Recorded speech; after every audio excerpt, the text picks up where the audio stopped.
रोटी बेटी के साथ वाले नेपाल में अचानक से भारत विरोध की आंच तेज हो गई है। लिप्यांगधुरा, लिपुलेख और काला पानी को लेकर दोनों देशों के बीच विवाद और गहराता जा रहा है। नेपाल का नया नक्शा जारी करने के ऐलान के बाद नेपाली प्रधानमंत्री केपी शर्मा ओली ने भारत पर सिंहमेव जयते का तंज कसा है। यही नहीं, नेपाल इन भारतीय इलाकों में अपने हथियारबंद उपस्थिति भी बढ़ा रहा है। आइए जानते हैं कि आखिर ऐसे क्या कारण है जिससे नेपाल में भारत के खिलाफ गुस्सा बढ़ रहा है। आपको बता दें कि यह गुस्सा अंग्रेजों के समय का है, जब भारत और नेपाल के वर्तमान विवाद की शुरुआत सन 1816 में हुई थी। तब ब्रिटिश हुकूमत के हाथों नेपाल के राजा कई इलाके हार गए थे। इसके बाद सुगौली की संधि हुई, जिसमें उन्होंने सिक्किम, नैनीताल, दार्जिलिंग, लिपुलेख, काला पानी को भारत को देना पड़ा था। हालांकि अंग्रेजों ने बाद में कुछ हिस्सा लौटा दिया। यही नहीं, तराई का इलाका भी अंग्रेजों ने नेपाल से छीन लिया था। लेकिन भारतवर्ष में 1857 के स्वतंत्रता संग्राम में नेपाल के राजा ने अंग्रेजों का साथ दिया था।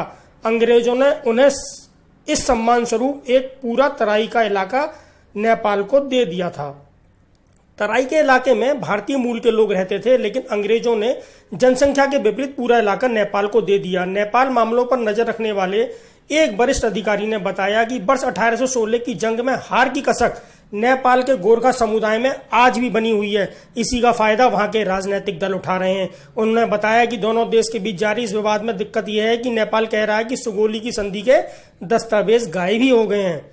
नेपाल की निचली संसद प्रतिनिधि सभा ने देश के नए और विवादित नक्शे को लेकर पेश किए गए संविधान संशोधन विधेयक को सर्वसम्मति से पारित कर दिया गया है। भारत के साथ सीमा गतिरोध के बीच इस नए नक्शे में लिपुलेख, काला पानी और लिम्पियाधुरा को नेपाल ने अपने क्षेत्र में दिखाया है। कानून, न्याय और संसदीय मामलों के मंत्री शिवामया थुंगाम कफे ने देश के नक्शे में बदलाव के लिए संविधान संशोधन विधेयक पर चर्चा के लिए इसे पेश किया था।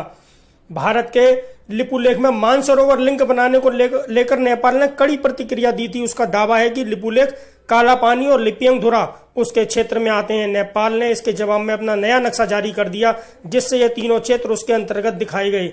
इस नक्शे को जब देश की संसद में पारित करने के लिए संविधान संशोधन की बात आई तो सभी पार्टियां एक साथ नजर आई। इस दौरान पीएम केपी शर्मा ओली ने भारत को लेकर सख्त रवैया अपनाए रखा और अपने हथियारबंद सेना को भी उस क्षेत्र में उतार दिया है। रक्षा मंत्री राजनाथ सिंह ने जब लिपुलेख से कैलाश मानसरोवर जाने वाले रास्ते का उद्घाटन किया था, तभी से इसका विवाद शुरू हो गया है। उसके बाद 18 मई को नेपाल ने नया नक्शा जारी कर दिया। भारत ने साफ कर दिया है कि नेपाल को भारत की संप्रभुता और क्षेत्रीय अखंडता का सम्मान करना ही होगा। नेपाल के नेतृत्व को ऐसा माहौल बनाना चाहिए जिससे बैठकर बात हो सके।